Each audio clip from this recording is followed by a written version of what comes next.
Hello students, कैसे हैं आप सभी लोग। मेरा नाम है जयदीप आमेटा और आज हम बात करने वाले हैं ग्रेविटेशंस के नेक्स्ट पार्ट की।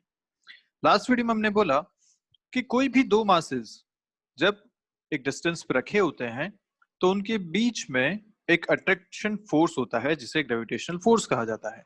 अब वो दो मासेस बहुत छोटे छोटे मासेस भी हो सकते हैं और वो दो प्लैनेट्स भी हो सकते हैं, इतने बड़े मासेस भी हो सकते हैं। तो वो फोर्स कितना था? न्यूटन्स ग्रेविटेशन लॉ जो आपने बात करी थी, वो फोर्स बोलता था कि F equal to G m1 m2 by r square. Clear है बात? ये फोर्स जो था ये दो पॉइंट मासेस के लिए वैलिड था। ये बात ध्यान रखेंगे फिर से, पॉइंट मासेस के लिए वैलिड था। जो फोर्स ऑफ अट्रैक्शन है वो दोनों पे सेम लगेगा, Newton's third law action reaction. तो जितना फोर्स ये उस पे लगा रहा है उतना ही फोर्स पहला वाला दूसरे पे भी लगाएगा। ठीक है। आर इन दोनों के बीच का डिस्टेंस है, पॉइंट मासेस के बीच का। यहां तक हमने बात करी थी। इसे अगर वेक्टर फॉर्म में लिखना था तो हमने बोला था कि आप वेक्टर फॉर्म में लिख सकते हैं minus G m1 m2 by r square r cap, जहां पे this vector is r vector और इस फोर्स की बात हो रही है जो अपोजिट डायरेक्शन में इस पे लग रहा है। ठीक है, तो this is force on two due to one. अगर देखा जाए तो ये आपको मिलेगा। तो आर वेक्टर कहां से देखते हैं?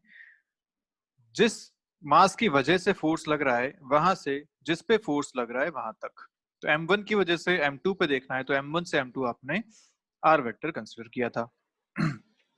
यहाँ पे ये g क्या था? Universal gravitational constant. Universal constant है मतलब इसकी वैल्यू हर जगह सेम रहने वाली है, ये किसी पे भी डिपेंड नहीं करेगी। ना ही कि मास कितना है, ना ही ये कि मास कौन सा है, मतलब डेंसिटी वगैरह क्या है, मटेरियल कौन सा है, ना ही ये कि कौन से मीडियम में ये मासेस रखे हुए हैं, वैक्यूम में है, एयर में है, वाटर में है। कोई भी मीडियम पे ये किसी भी चीज पे डिपेंड नहीं करता। इसकी वैल्यू आपने लिखी थी 6.67 इंटू 10⁻11 न्यूटन मीटर स्क्वायर पर केजी स्क्वायर। क्लियर है बात? यहां तक अपन ने सारी बातें कल करी थी। इस पे बेस्ड हमने कुछ क्वेश्चंस किए थे कि दो पॉइंट मासेस अगर रखे हैं तो उनके बीच में फोर्स कैसे निकाला जाए। अगर तीन पॉइंट मासेस रखे हैं तो हमने बोला था कि तीन पॉइंट मासेस में अगर किसी एक मास पे आपको टोटल फोर्स निकालना है तो इन दोनों की वजह से फोर्स देखिए, जो बाकी के दो मास रखे हुए हैं उन दोनों की वजह से फोर्स देखिए, और इन दोनों फोर्सेस को वेक्टर सम करके हम नेट फोर्स यहाँ से निकाल सकते हैं।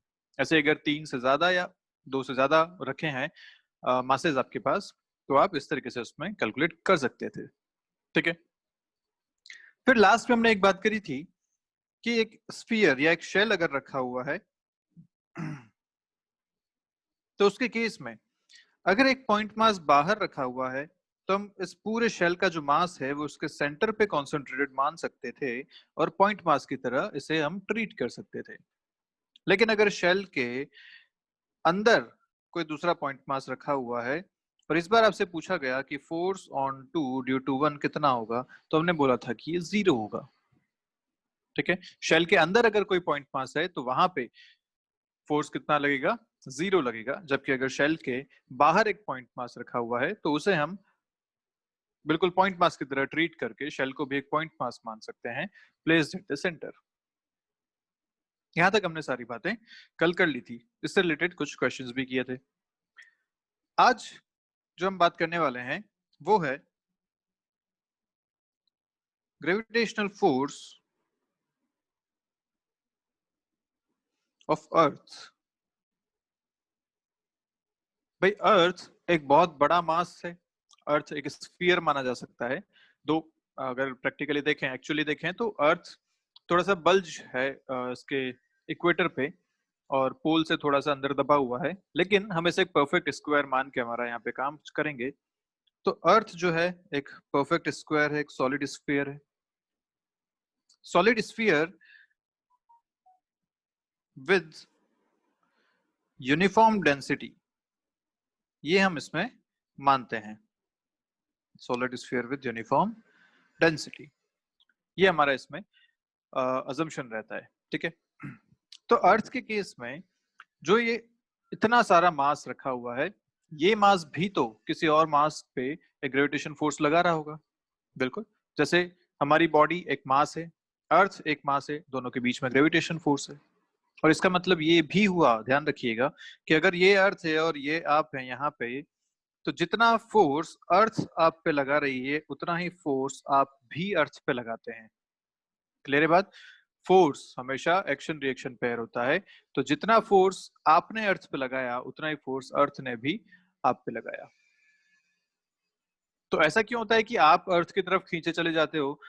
मतलब आप मान लो जंप करोगे तो आप वापस अर्थ पे, ग्राउंड पे आओगे, क्योंकि अर्थ ने आपको तरफ अपनी तरफ खींचा। ऐसा क्यों नहीं होता कि अर्थ उठ के आपकी तरफ आ गई? भाई अर्थ पे भी तो फोर्स लगा रहे हो आप, उतना का उतना जितना वो आप पे लगा रही है। तो ऐसा क्यों नहीं हुआ? क्योंकि मोशन डिपेंड करता है एक्सेलरेशन पे, F/m। तो जितना फोर्स आप पे लगा, आपका मास कम है, आपका एक्सेलरेशन ज्यादा है। जबकि अर्थ का मास बहुत ज्यादा है, उसका एक्सेलरेशन होगा बहुत कम, नेग्लिजिबल एक्सेलरेशन। तो इसलिए अर्थ जो है वो अपनी जगह से शिफ्ट नहीं हो रही है, जबकि आप लगातार अर्थ की तरफ हमेशा खींचे चले जाते हो। ठीक है बात? फोर्स दोनों के बीच में सेम है, डिफरेंस होता है एक्सेलरेशन का। चलिए ठीक है, यहां तक बात समझ में आ गई। अब ये फोर्स कितना है? तो फोर्स कितना होता है, अगर अपना मास m मान लें, ये मास कैपिटल M है, और क्योंकि ये एक स्फीयर है, मैं इसको पूरा का पूरा मास इसके सेंटर पे कॉन्सेंट्रेट मान सकता हूं। जो हमने बात करी थी कि एक स्फीयर, एक शेल के बाहर वाले मास पे अगर फोर्स देखना है, तो ये आप हैं एक स्मॉल m के साथ, ये कैपिटल M के साथ अर्थ है, इसका पूरा मास हमने इसके सेंटर पे कॉन्सेंट्रेट माना है। और ये जो इसके सेंटर से डिस्टेंस है, अगर ये डिस्टेंस r है, तो मैं लिख सकता हूँ कि the force will be equal to G(m)(m)/r²। Clear है बात?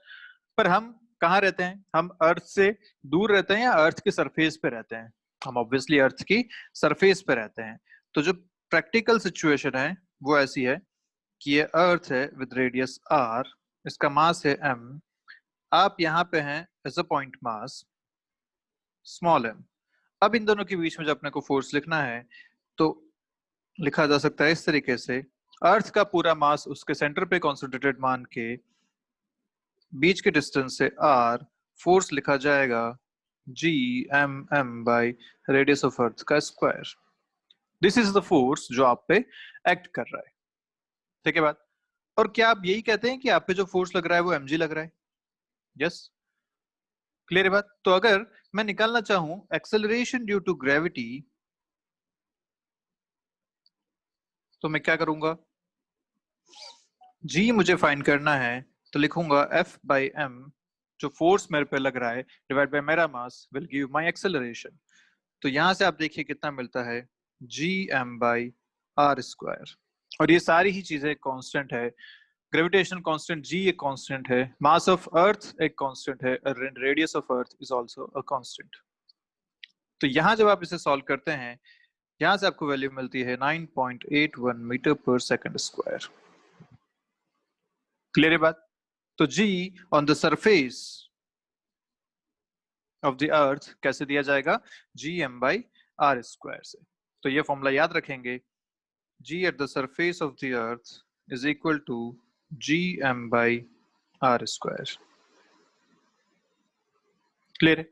अच्छा, आपसे पूछा कि बताइए मून की सरफेस पे एक्सेलरेशन ड्यू टू ग्रेविटी कितना होगा, तो क्या करेंगे? इस पूरे प्रोसेस में क्या चेंज करना पड़ेगा? सिर्फ मास ऑफ द मून लेना है और रेडियस ऑफ द मून लेना है, बाकी सारा प्रोसेस सेम है।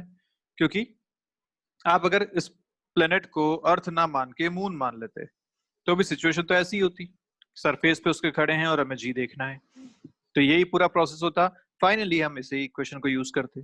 तो ये जो इक्वेशन है, ये किसी भी प्लेनेट के लिए आप यूज कर सकते हैं। जस्ट ध्यान रखेंगे कि वहां पे मास उस प्लेनेट का और रेडियस भी उस प्लेनेट की हमें यूज करनी है। क्लियर है बात? तो उस सर्फ प्लेनेट की सरफेस पे जो एक्सेलरेशन ड्यू टू ग्रेविटी है वो हमें यहाँ से मिल सकता है। ठीक है बात सारी? पक्की बात? चलिए, तो आपसे पूछा गया कि बताइए एक प्लेनेट है जिसका मास is twice the mass of Earth and इसकी radius is half the radius of Earth. पूछा गया आपसे find g at the surface, या लिख लेते हैं acceleration due to gravity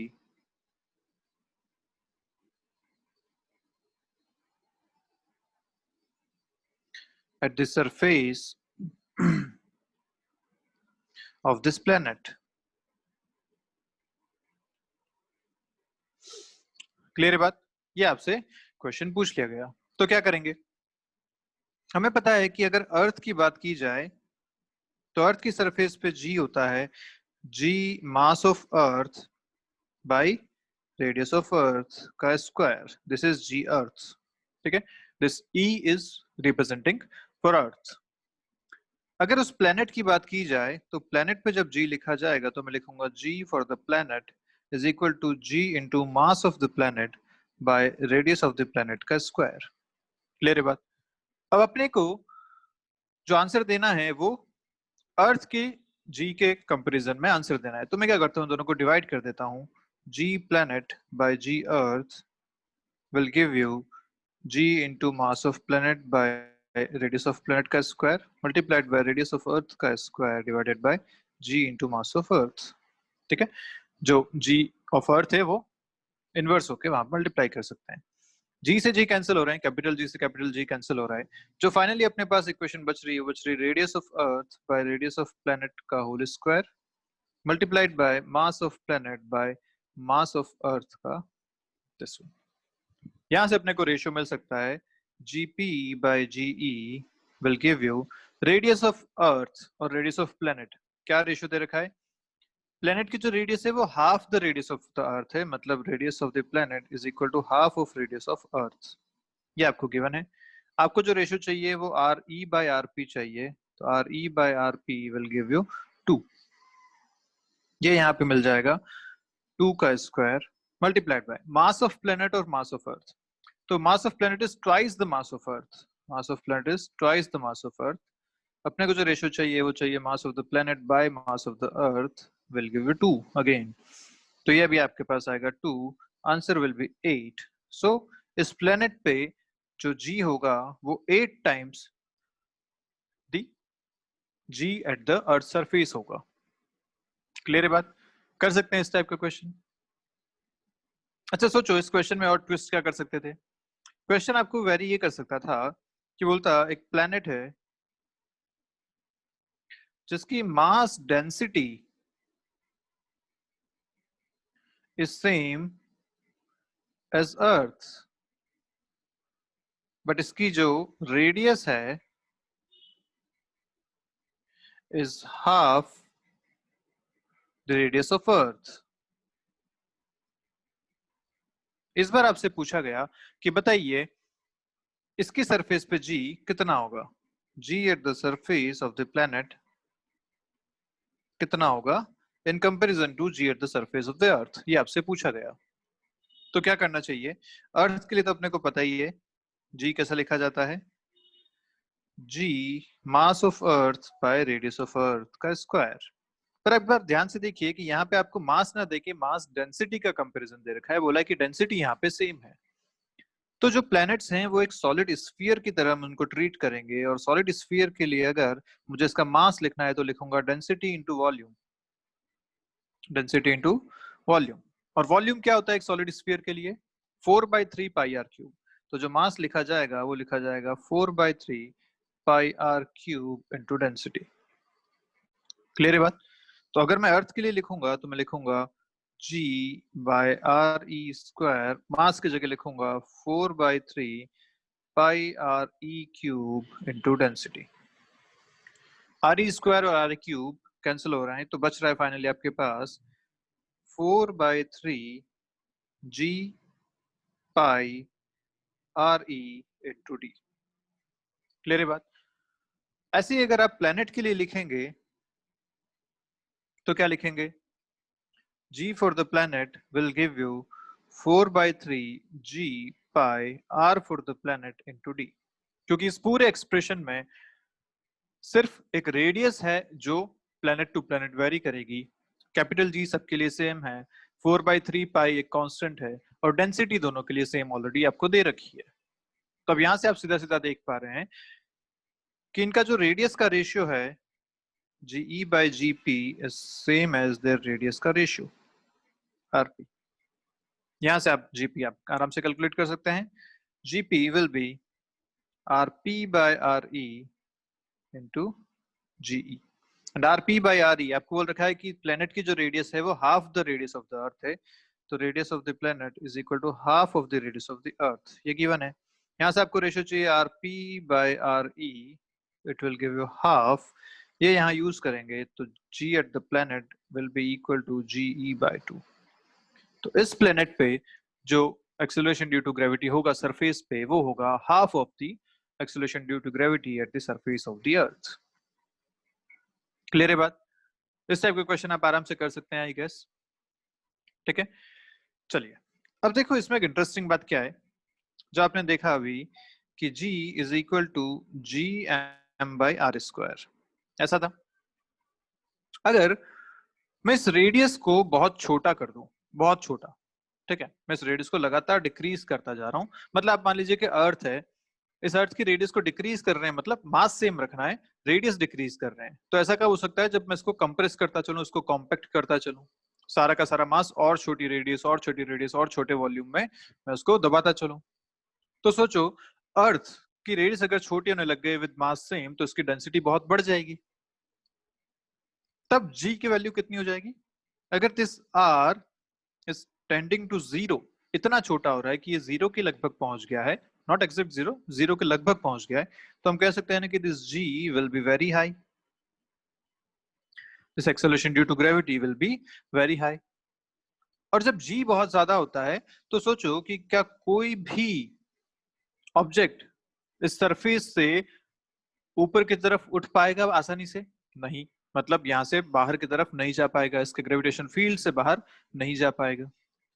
तो ब्लैक होल्स जो होते हैं वो यही होते हैं कि एक बहुत छोटे से वॉल्यूम में बहुत ज्यादा मास कॉम्पैक्ट किया हुआ होता है, और उस कॉम्पैक्टेड मास की वजह से वहां का एक्सेलरेशन ड्यू टू ग्रेविटी बहुत ज्यादा होता है, और उसकी वजह से इवन लाइट पार्टिकल्स भी वहां से बाहर नहीं जा पाते, इसलिए वो ब्लैक होल्स कहलाते हैं। क्लियर है बात? तो अगर पूछा जाए आपसे कि एक मतलब कोई अर्थ है या कोई दूसरा प्लेनेट है, उसे अपन कंप्रेस करते चलें with keeping the mass same, तो क्या वो एक ब्लैक होल की तरह बिहेव करेगा? यस, वो करेगा। क्यों कर रहा है? क्योंकि उसका एक्सेलरेशन ड्यू टू ग्रेविटी आप लगातार इंक्रीज करते जा रहे हैं, जितना ज्यादा जी होगा उतना ही डिफिकल्ट होगा वहां से किसी ऑब्जेक्ट को बाहर निकल पाना। ठीक है, चलिए नेक्स्ट अपना जो बात करते हैं वो है variation of G with height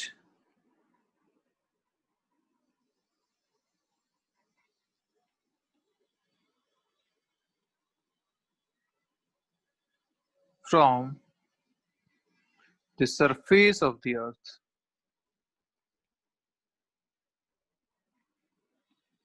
तो अर्थ की सरफेस पे तो आपने जी देख लिया कि लिखा जाता है G at the surface of the earth is equal to G M of the earth by radius of the earth का स्क्वायर। ये बात तो आपने कर ली, ठीक है। पर अब अगर ऐसी बात की जाए कि जो मास रखा हुआ है वो सरफेस से थोड़ा ऊपर की तरफ रखा हुआ है, तो अब सिचुएशन कुछ ऐसी है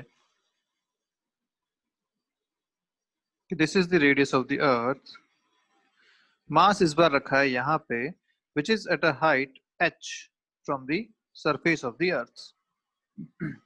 ठीक है, ऐसा सिचुएशन है इस बार। अब आपसे पूछा गया कि बताइए इस m पे कितना फोर्स लग रहा होगा। तो इस बार फोर्स कैसे लिखा जाएगा? फिर से बात वही है कि ये स्फीयर है, तो इस अर्थ का पूरा मास मैं इसके सेंटर पे कॉन्सेंट्रेट मान सकता हूँ इस तरीके से। ये मास यहाँ रखा है m, और इस बार जो टोटल डिस्टेंस इनके बीच की है वो है RE प्लस H के बराबर। ठीक है, तो इस बार अगर मैं फोर्स लिखूंगा, फोर्स ऑन m, तो क्या लिखूंगा? G mass of earth, mass of this particle divided by इनके बीच के distance which is RE plus H का square. This will be the force. ठीक है बात यहां तक? और अगर इसी को मैं इस तरीके से लिखना चाहूं कि G एट हाइट h कितना हो जाएगा, तो बेसिकली जो फोर्स इस पार्टिकल पे नीचे की तरफ लग रहा है डिवाइडेड बाय इसका मास, यही तो हमें एक्सेलरेशन ड्यू टू ग्रेविटी देगा उस पोजीशन की। यस, तो मैं लिख सकता हूं this will B force on this particle divided by its mass, which is gme by re plus h का स्क्वायर। क्लियर है बात? तो ये आप ध्यान रखेंगे formula, this formula is acceleration due to gravity at a height h from the surface of the earth। और आप यहां से देख पा रहे हैं कि जैसे जैसे आप अर्थ की सरफेस से ऊपर चलेंगे वैसे वैसे h इंक्रीज होता जाएगा, और जैसे h इंक्रीज होगा वैसे वैसे g डिक्रीज होता जाएगा। इसीलिए कहते हैं कि अर्थ की वजह से जो मैक्सिमम ग्रेविटेशन फोर्स लगता है वो उसकी सरफेस पे लगता है। जैसे जैसे आप सरफेस से ऊपर चलेंगे वैसे वैसे g कम होता चलेगा, फोर्स कम होता चलेगा। तभी एक सफिशिएंट हाइट पे ऊपर जाने के बाद आप कहते हैं कि आप वेटलेसनेस की स्टेट को फील कर सकते हैं, क्योंकि वहां पे अर्थ का जो अट्रैक्शन फोर्स है वो बहुत कम हो जाता है। क्लियर है बात? माइक्रो ग्रेविटी जिसे आप कहते हैं वो स्टेट आ जाती है बहुत हाइट पे जाने के बाद। क्लियर है बात यहां तक? अब सोचिए, इसी फॉर्मूला को अपन थोड़ा सा और चेंज करते हैं।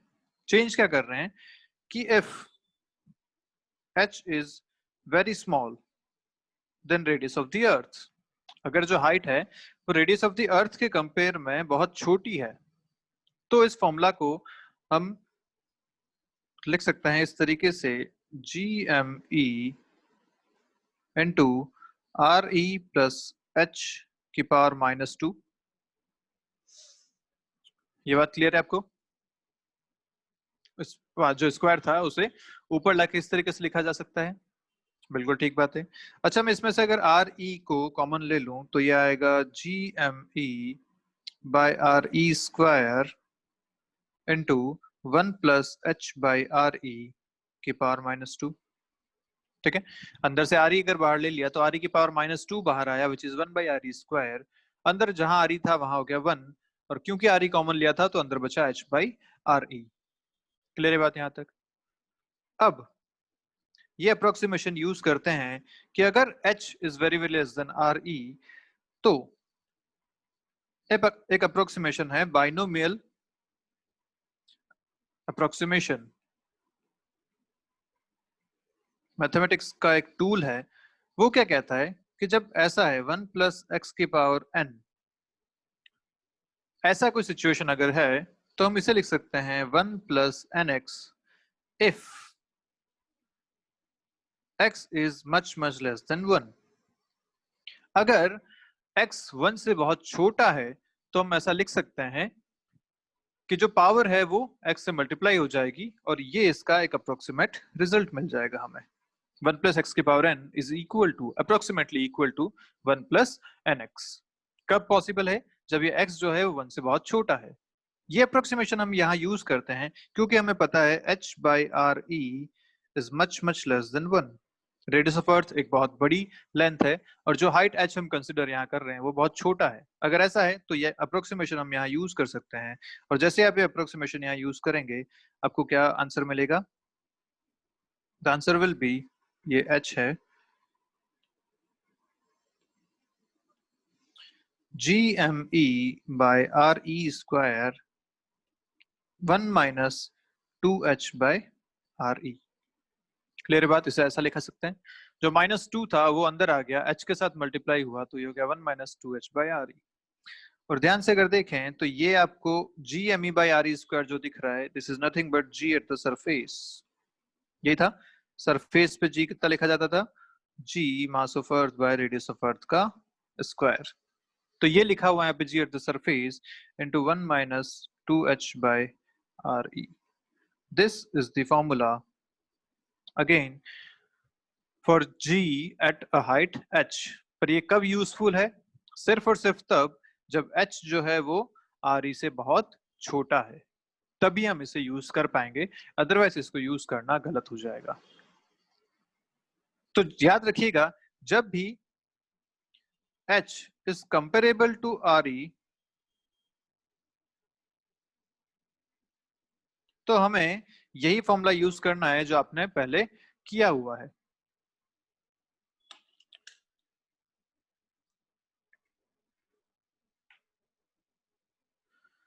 जब भी h is comparable to R E, radius of earth के कंपेरेबल होगा, तो आपको ये फॉर्मूला यूज करना है जो आपने डिराइव किया था। पर अगर h छोटा है तो आप ये फॉर्मूला यूज कर सकते हैं जो आपने अभी अप्रोक्सीमेशन से यूज किया। ठीक है बात। तो अगर आपसे एक क्वेश्चन पूछा गया कि फाइंड द g या acceleration due to gravity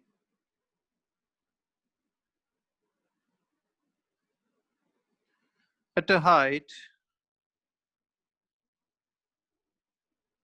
equal to half the radius of the earth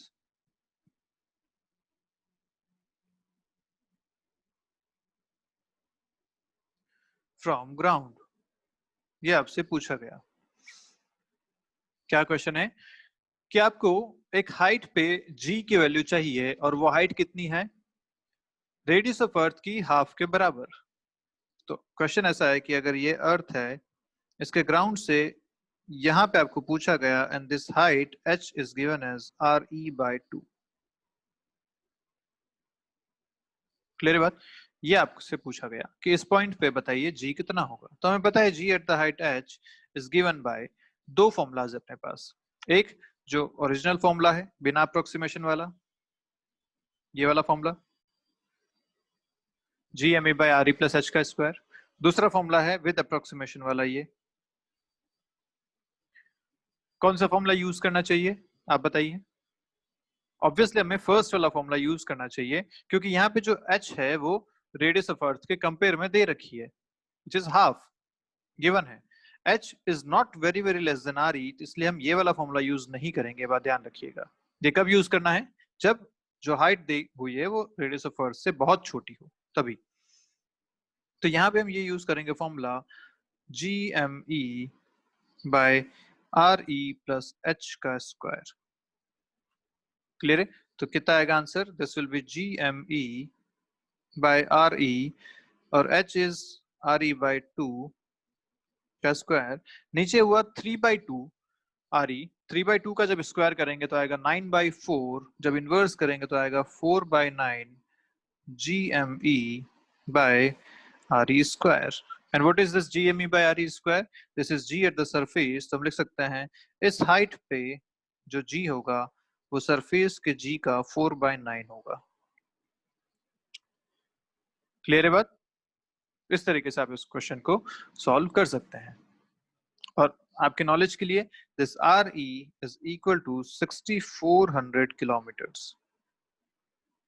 radius of earth कितना होता है, 6400 kilometres. This is the radius of the earth. ठीक है, चलिए। तो अब इस बार आपसे पूछा गया, let's say find g at a height, let's say 100 kilometers from the ground या surface of the earth। तो क्या करना चाहिए, इस बार जो आपको हाइट दे रखी है वो दे रखी है 100 किलोमीटर्स। अपने को पता है रेडियस ऑफ द अर्थ जो होती है वो होती है 6400 kilometres.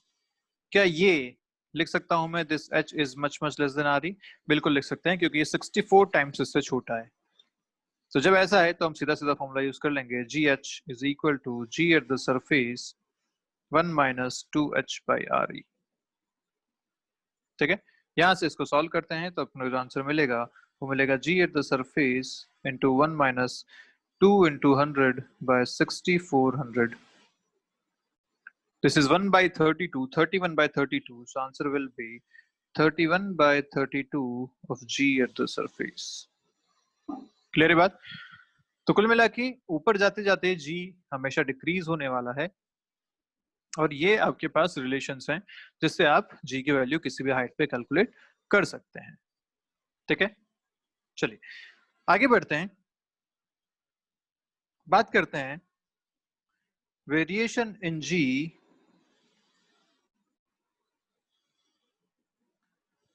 With depth from the surface of the अर्थ, कि अगर अर्थ की सरफेस से नीचे की तरफ चले, अंदर की तरफ चले, तो जी में क्या वेरिएशन आने वाले हैं। तो आपको क्या लगता है, जी इंक्रीज होना चाहिए अंदर जाएंगे तो, या डिक्रीज होना चाहिए? भाई सरफेस पे आपको पता है जी है, ऊपर जा रहे हैं तो डिक्रीज हो रहा है, अंदर जाएंगे तो क्या होना चाहिए? आप सेंटर की तरफ चल रहे हैं, क्या होना चाहिए? जी इंक्रीज होना चाहिए या डिक्रीज होना चाहिए? तो ध्यान रखिए, यहां भी जो जी है वो डिक्रीज होता है, कम होता है अंदर जाने पे भी। तो सरफेस पे मैक्सिमम है, ऊपर जाएंगे तो भी कम होगा, नीचे या सेंटर की तरफ से अंदर चलेंगे तब भी कम होगा। और वो कम क्यों होता है, इस बारे में अभी बात करते हैं। तो बेसिकली ऐसा है कि सेंटर पे कोई मैग्नेट नहीं रखी हुई है जिस जो सबको अट्रैक्ट कर रही है, ऐसा नहीं है ना। फोर्स किस वजह से है? जो पूरे अर्थ का मास है, उसमें हर एक जो पार्टिकल है पूरे मास का, अर्थ का हर एक पार्टिकल हमें अपनी तरफ खींच रहा है, इस वजह से हम पे एक नेट फोर्स नीचे की तरफ लगता है। अब सोचो कि आप अर्थ की सरफेस के अंदर चले गए, तो हुआ कुछ ऐसा कि आप इस बार आ गए एक डेप्थ डी पे, इस पॉइंट पे, ठीक है। ये है सेंटर और this is the radius of the अर्थ। अब जब आप यहां आ चुके हैं तो सोचिए फोर्स जो अब लगेगा आप पे, वो क्या सिर्फ ये अंदर वाले मास की वजह से लगने वाला है? जो मास अब यहाँ पे है इतने सर्कल में, इस डी रेडियस का जो स्फीयर है, सॉरी ये जो आर ई माइनस डी जो बचा हुआ रेडियस है, इस रेडियस का जो स्फीयर है, क्या इतना ही फोर्स आप पे लगेगा? यस। क्यों ऐसा? क्योंकि आप जब अंदर आ गए तो जो बाकी का सारा मास था बाहर वाली सरफेस,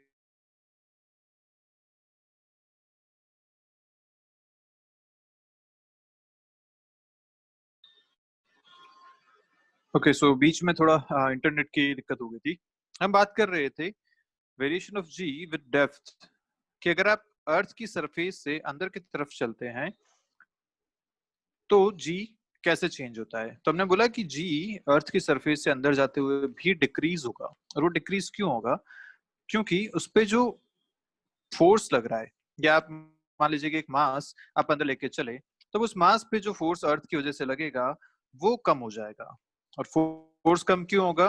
क्योंकि इफेक्टिव मास जो अर्थ का है वो कम हो जा रहा है। देखिए कैसे, आप अगर डी डेप्थ पे चले गए तो मैं जो पूरा अर्थ है इसके पूरे मास को दो पार्ट्स में डिवाइड कर सकता हूँ। कौन कौन से पार्ट्स? एक तो ये अंदर वाला जो सर्कल है, जहां पे सरफेस पे आप मास रखा हुआ मान सकते हैं, ठीक है। इस मास को आप यहां तक लेके आए थे, तो ये मास यहाँ पे रखा हुआ है इसकी सरफेस पे, ठीक है। और ये जो रेडियस है, this radius is R E minus D. Clear है बात? एक तो ये पार्ट हो गया, प्लस जिसमें पूरे में मास है, और लेट्स से इसका मास एम डैश है। प्लस अगर दूसरा बात करें तो दूसरा जो पार्ट हो जाएगा वो हो जाएगा इससे बाहर वाला मास, मतलब ये जो ऊपर वाला शेल है पूरा, ये जो डी डेप्थ का, ये जो डी डेप्थ जिसपे आप आए थे, ये थिकनेस का जो पूरा शेल बना हुआ है ये वाला, और इसका मास लेट्स से एम डैश है, और इसके लिए जो आप स्मॉल एम है वो अंदर रखा हुआ है। क्लियर है बात? अब जो फोर्स इस एम पे लगेगा वो हम दो तरीके से देख सकते हैं। एक because of this solid sphere of radius R E minus D, और दूसरा because of this shell of thickness D and external radius R E, ठीक है। इसकी वजह से अपन देख सकते हैं। तो यहां अगर मैं बात करूं फर्स्ट केस में पूरा सॉलिड स्फीयर है। जब सॉलिड स्फीयर होता है तो हम इसका पूरा मास इसके सेंटर पे मान सकते हैं, अगर जो दूसरा मास है वो सरफेस पे या बाहर की तरफ हो तो ये हो गया एम, ये हो गया एम डैश इसके सेंटर पे माना हुआ, और सेंटर से यहां तक की जो डिस्टेंस है वो है आर ई माइनस डी के बराबर। क्लियर है बात? फोर्स आराम से लिखा जा सकता है यहाँ पे, which is G m dash into m by r e minus d का होल स्क्वायर। यहां तक अपने को कोई दिक्कत नहीं है, ठीक है। दूसरा अगर बात करें तो एक शेल है जिसके अंदर मास m रखा हुआ है, और हम ये पढ़ के आए हैं लास्ट वीडियो में कि जब एक शेल के अंदर कोई दूसरा मास रखा जाता है तो उस मास पे लगने वाला फोर्स 0 होता है। उस शेल के अंदर किसी भी पॉइंट पे अगर आप एक मास रख दें तो मास पे लगने वाला फोर्स कितना होगा? 0 होगा। तो यहाँ पे जो उस पे फोर्स लगेगा वो लगेगा 0। तो ओवरऑल जो नेट फोर्स स्मॉल m पे लगने वाला है वो सिर्फ और सिर्फ ये वाला होगा जो छोटे स्फीयर की वजह से लग रहा है। इसीलिए आपसे कहा गया था कि जब ये डेप्थ पे आता है, डी डेप्थ पे आता है, तो इस पे फोर्स कम हो जाता है, क्योंकि फोर्स लगाने वाला जो टोटल मास है अर्थ का वो कम हो जाता है। ठीक है बात? अब इसकी वजह से कितना फोर्स लग रहा है देख लेते हैं। तो इसके लिए अपने को एम डैश चाहिए, एम डैश की वैल्यू चाहिए, और हमें माना है कि जो अर्थ की डेंसिटी है वो सब जगह सेम है। तो rho is the density of the earth, और डेंसिटी होता है mass by volume. Mass of earth by volume of earth, एक स्फीयर है तो 4/3 pi are cube, this will be the rho. ठीक है?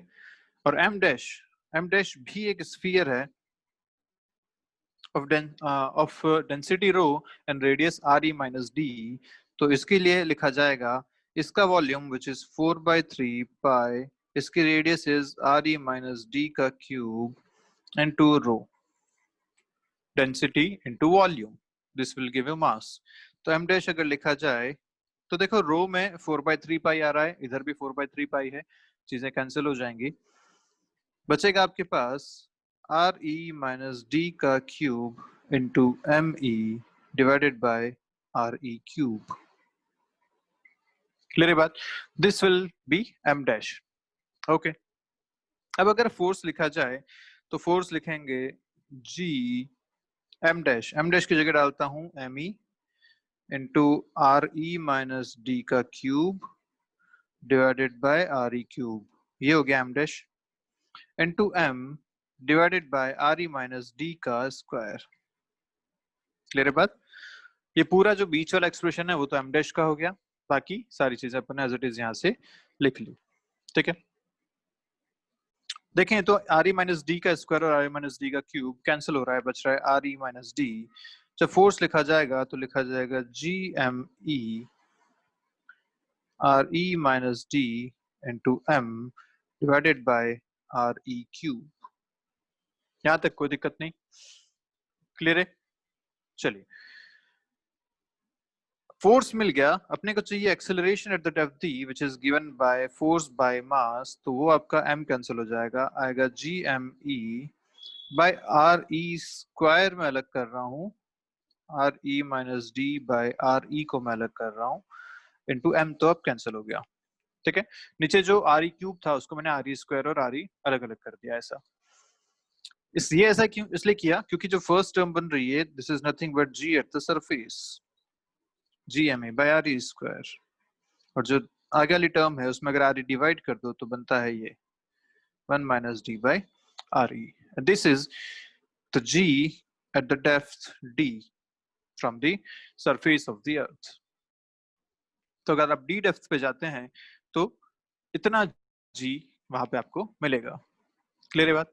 तो अगर आपसे पूछा गया G at the center of the earth बताओ, G at the center of the earth, तो डेप्थ एक्चुअली कितनी हो गई? रेडियस ऑफ अर्थ के बराबर। आप सेंटर पे अगर चले गए तो सरफेस से कितना अंदर चले गए? रेडियस ऑफ द अर्थ के बराबर अंदर चले गए, तभी आप सेंटर पे पहुंचोगे। तो डेप्थ होगी रेडियस ऑफ अर्थ के बराबर। देखिए कितना आंसर आता है, दिस विल बी 1 माइनस 1, अंदर डी की जगह आर ही रखेंगे, 1 माइनस 1, आंसर आएगा 0। तो जी एट द सेंटर आप लिख सकते हैं विल बी 0, क्योंकि वहां पे कोई भी मास नहीं होगा अट्रैक्ट करने के लिए। तो सेंटर पे जाते जाते ग्रेविटेशनल पुल या ग्रेविटेशनल एक्सेलरेशन 0 हो जाएगा। क्लियर है बात? तो highest acceleration due to gravity होता है सरफेस पे, अगर आप उससे ऊपर चलेंगे तब भी कम होगा, अगर आप डेप्थ पे जाएंगे तब भी कम होगा। क्लियर है बात?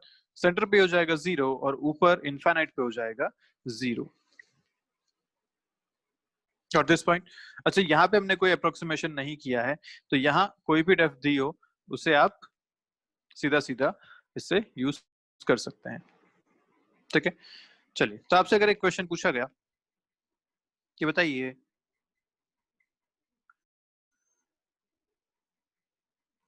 Find the G at a depth of RE by 2 from the surface। ये आपसे पूछा गया, तो आंसर क्या आना चाहिए आपका? G at a depth is equal to G at the surface into 1 minus D by RE। ठीक है, या देखो फॉर्मूला वहां जब हाइट के लिए लिखा था तो लिखा था G at the surface into 1 minus 2H by RE। जो अप्रोक्सीमेशन वाला फॉर्मूला लिखा था ना वो ये था, तो कंफ्यूजन की जरूरत नहीं है, वहां पे 2H था, यहाँ पे D है, और ये जो था ये अप्रोक्सीमेशन वाला था, यहाँ कोई अप्रोक्सीमेशन नहीं किया है, यहाँ पे आप इससे हमेशा यूज कर सकते हैं। ठीक है, तो आपसे पूछा गया at depth R E by two, तो हो जाएगा G at the surface into 1 minus R E by two divided by R E. यहाँ आया 1 माइनस 1 बाई टू, तो ये हो जाएगा G at the surface by two, ji at depth T. Clear है बात? आसानी से क्वेश्चन किए जा सकते हैं। ठीक है, नेक्स्ट वेरिएशन हम यहाँ कंसिडर कर सकते हैं, वो है अर्थ के रोटेशन का जी पे क्या फर्क पड़ेगा, ऐसा।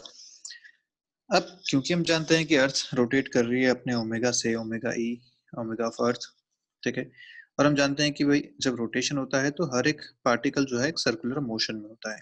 तो अपन कोई भी एक रैंडम पोजीशन लेते हैं जहां एक मास एम रखा हुआ है, इस पे अपन देखते हैं कि कितना नेट इफेक्टिव फोर्स लग रहा है, उसके हिसाब से अपन यहाँ पे जी इफेक्टिव बता पाएंगे। तो अगर इफेक्टिव फोर्स इस मास पे देखो तो towards the center of the अर्थ इस पे mg लग रहा है, जो कि अर्थ का ग्रेविटेशनल पुल है, हमेशा टूवर्ड्स सेंटर ऑफ द अर्थ लगेगा, इस डायरेक्शन में लग रहा है। दूसरा, क्योंकि ये अर्थ रोटेट कर रही है तो ये पार्टिकल एक सर्कुलर मोशन में होगा, और एक सर्कुलर मोशन की वजह से यहाँ पे इस पे एक सूडो फोर्स बाहर की तरफ लग रहा होगा, which is m omega square r sin theta. क्यों? क्योंकि ये जो रेडियस है ये होगी r sin थीटा के बराबर। कहाँ से निकाल सकते हैं? This radius is r, this angle is theta, तो ये रेडियस हो जाएगी r sin थीटा के बराबर। तो जो सर्कुलर मोशन है इसकी रेडियस है आपके पास r sin थीटा, इस पे जो बाहर की तरफ फोर्स लगेगा वो लगेगा m omega square r sin theta के बराबर।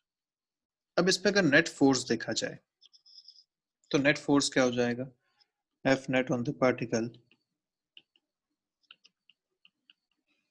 कैसे हो जाएगा? तो ये इस तरफ लग रहा है m omega square r sin theta के बराबर, इस डायरेक्शन में लग रहा है इस पे mg, और ये जो टोटल एंगल बन रहा है 90 प्लस थीटा, ये आपका पूरा एंगल बन रहा है।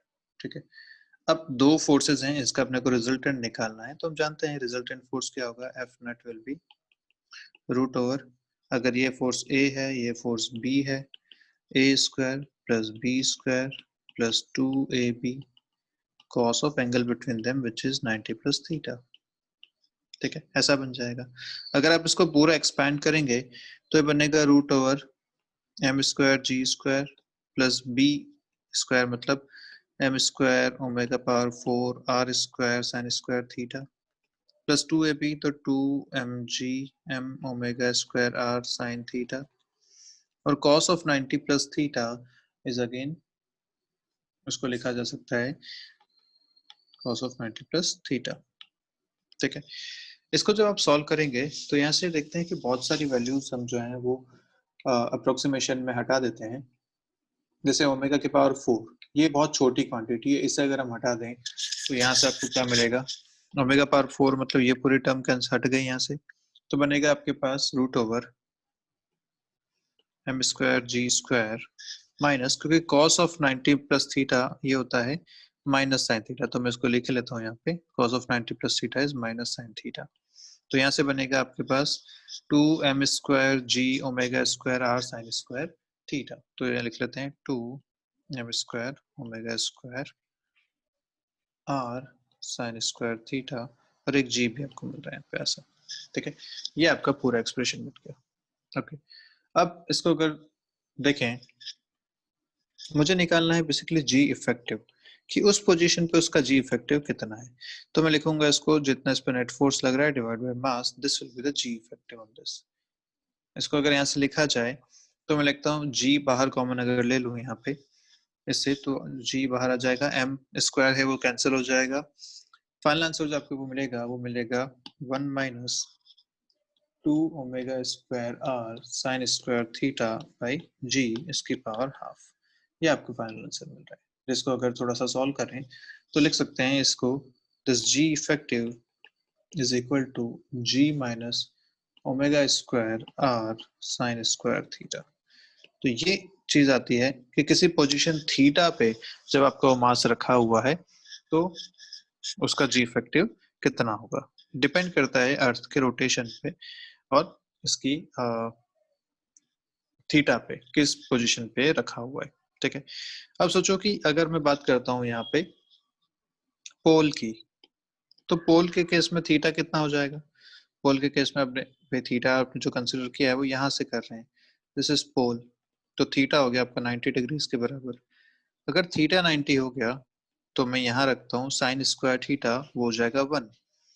तो यहाँ से आपको कितना मिलेगा जी ए, सॉरी थीटा आपने कहाँ से कंसिडर किया है, ओके ओके, थीटा आपने यहाँ से कंसिडर किया है, माय मिस्टेक, थीटा ये है, दिस एंगल इज थीटा। तो आप जब पोल से थीटा कंसिडर कर रहे हैं तो पोल से थीटा आएगा 0 डिग्रीज।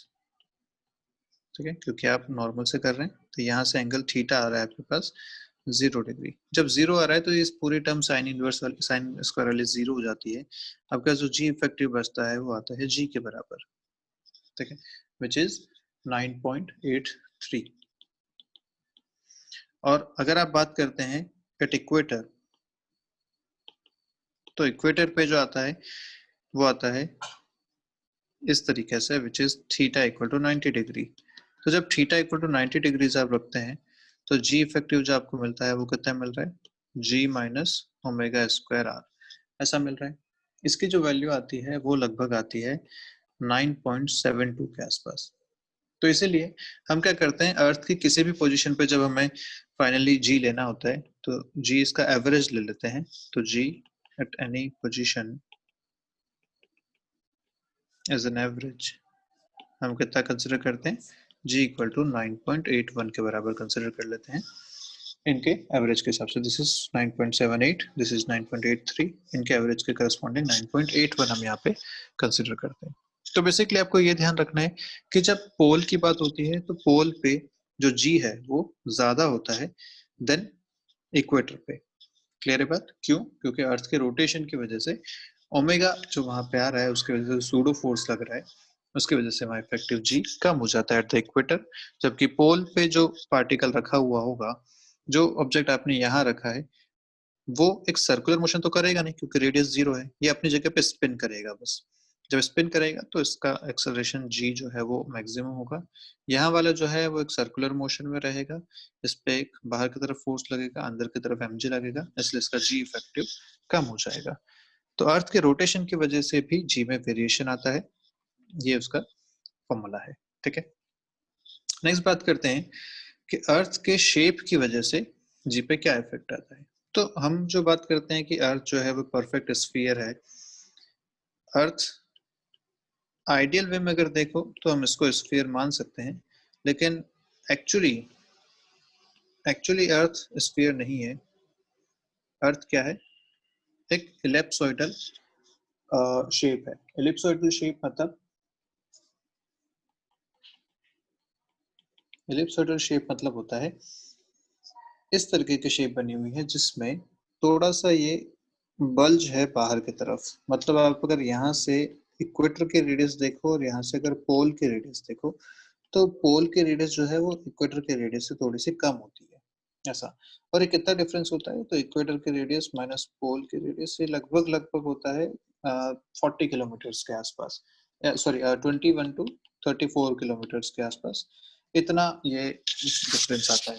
अगर इसके हिसाब से आप जी में वेरिएशन देखो ना, तो जी एट पोल और जी एट इक्वेटर ये जो वेरिएशन आता है लगभग 0.02 से 0.04 के आसपास मीटर पर सेकंड स्क्वायर के आसपास ये वेरिएशन आता है। तो बेसिकली हमें ये कहीं नहीं पूछा जाता कि भाई न्यूमेरिकली आप इसमें चेंजेस करो, बस आपको ये बात ध्यान रखनी होती है कि हाँ एक्चुअली जो अर्थ की शेप है वो एलिप्सोइडल है और उसकी वजह से पोल की जो रेडियस है सेंटर से अगर देखे जाए तो वो कम होती है इक्वेटर से, पोल नजदीक होता है, इसलिए वहां जी की वैल्यू थोड़ी सी ज्यादा होती है। तो न्यूमेरिकली हम आज तक करते आए हैं 9.81, हमें वही लेना है किसी भी कंडीशन के लिए, बट ये भी एक तरीका होता है जिससे वेरिएशन देखा जा सकता है। ठीक है, तो आइए कुछ क्वेश्चन करते हैं।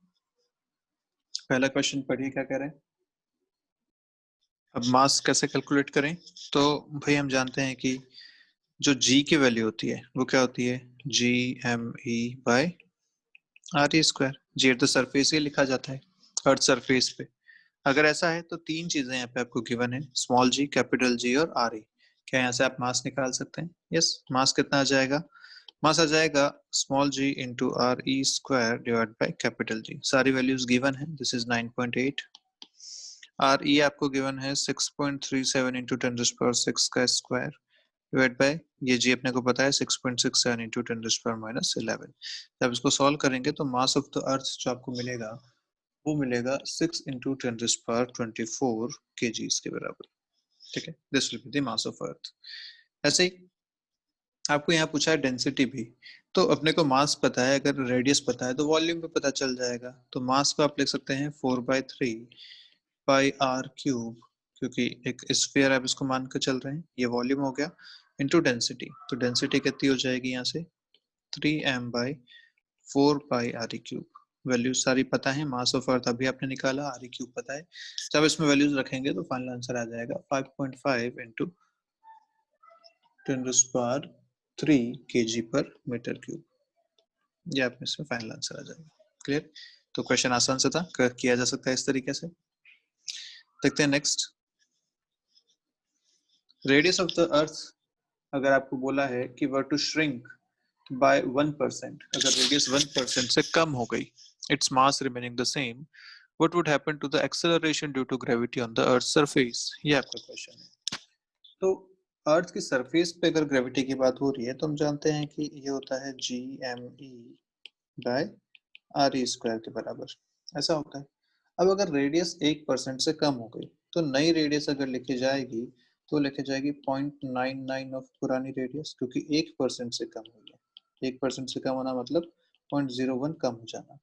ठीक है, तो न्यू रेडियस इज दिस। तो अगर नया जी लिखा जाएगा तो लिखा जाएगा G M E by 0.99 of radius of earth का स्क्वायर, ऐसा लिखा जाएगा अब नया जी। ठीक है, तो अगर मैं इन दोनों को डिवाइड करूं तो जी डैश बाई जी आपको कितना मिल रहा है? बेसिकली ये मिल रहा है आपको 1/0.99 का स्क्वायर, ये आपको मिल रहा है। और आप जब इसको सॉल्व करेंगे तो आता है लगभग ये 1.02 के आसपास। This is approximately 1.02। इसका मतलब जो नया g है वो कितना हो जाएगा 1.02 टाइम्स g के बराबर, मतलब 2% इसमें इंक्रीमेंट हो जाएगा अगर रेडियस 1% कम हो जाती है तो। ठीक है, तो ये इस टाइप का क्वेश्चन है, आसान सा क्वेश्चन है, कर सकते हैं इस तरीके से। देखते हैं एक और क्वेश्चन क्या कह रहा है क्वेश्चन आपसे। At what rate should the Earth rotate so that the apparent g at the equator becomes zero? What will be the length of the day in this situation? बोला है कि ओमेगा कितना होना चाहिए कि इक्वेटर पे जो g है वो जीरो हो जाए। तो हम अभी पढ़ के आए थे इक्वेटर पे g कितना होता है, g एट द इक्वेटर ये होता है g minus omega square r के बराबर, है ना। अगर ये जीरो हो जाए इसका मतलब जो g है वो ओमेगा स्क्वायर r के बराबर हो जाए। अपने को ओमेगा कैलकुलेट करना है, वो हो जाएगा √g/r के बराबर। तो ये ओमेगा अगर हो गया तो हम कह सकते हैं कि भैया इक्वेटर पे g जो है इफेक्टिव वो जीरो हो जाएगा अगर इतना ओमेगा होगा अर्थ का तो। ठीक है, इसी केस में आपसे पूछा गया कि बताइए लेंथ कितना हो जाएगा एक दिन का, लेंथ ऑफ वन डे। तो बेसिकली वन डे क्या है, एक टाइम पीरियड जिसमें अर्थ एक रोटेशन कंप्लीट करती है। तो अगर मुझे रोटेशन टाइम निकालना है तो 2π/ओमेगा ये करना चाहिए, ओमेगा ये रहा, तो 2π√r/g ये हो जाएगा आपका एक दिन का टाइम। वैल्यूज हमें सारी पता है, वैल्यूज रखते हैं तो 2 × 3.14 रूट आर की वैल्यू अभी ऊपर वाले क्वेश्चन में अपने पास थी 6.4 × 10⁻⁶, और जी अपने को पता है सरफेस पे होता है 9.8 के बराबर। तो ये अपन सारी वैल्यूज रखते हैं तो ये आता है आपके पास लगभग 5074.77 सेकेंड्स। इसको अगर अपन दिन में कन्वर्ट करें तो ये आता है या इसको अगर मिनट्स में कन्वर्ट कर दें तो 84.57 मिनट्स ये आपके पास आता है। तो अगर ओमेगा इतना हो गया तो यहाँ पे टाइम कितना हो जाएगा, 84 मिनट्स में वो एक रोटेशन पूरा कर लेगी। मतलब 84 मिनट्स में आपके दिन रात पूरा हो जाएंगे। जो अभी 24 घंटे में हो रहे हैं वो 84 मिनट्स में होने लगेगा, अगर वो इतनी ओमेगा से घूमने लगे। और इतनी ओमेगा से अगर घूमेगा तो क्वेश्चन के हिसाब से इक्वेटर पे जो जी है वो 0 हो जाएगा। मतलब इक्वेटर पे जो लोग रह रहे हैं वो अर्थ की सरफेस से उठ जाएंगे, ग्रेविटी फील नहीं कर पाएंगे। क्लियर है बात? ठीक है, तो चलिए वीडियो यहीं खत्म करते हैं, मिलते हैं नेक्स्ट क्लास में। तब तक के लिए बाय बाय। पढ़ते रहिए, कोई डाउट है तो पूछिए।